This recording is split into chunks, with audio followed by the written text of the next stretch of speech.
Okay. Yun po ba, as a lawyer, yun po yung inyong alam tungkol doon sa elements ng self-defense? I,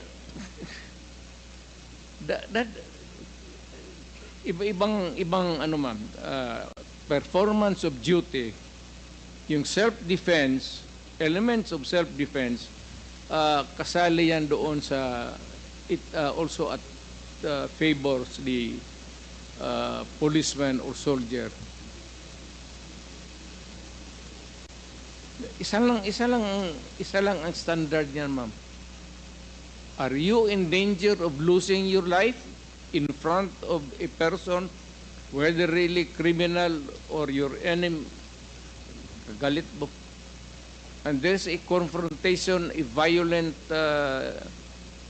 activity ensues, and if your life is in danger, put the idiot down.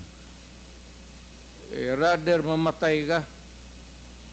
Ano ba itong buhay na ito? Okay. Pagdrama pa tayo? Thank you po, Mr. Chair. Salamat. So sinasabi niyo po, encourage the criminals to fight. Okay? Encourage them to draw their guns. Tama yan.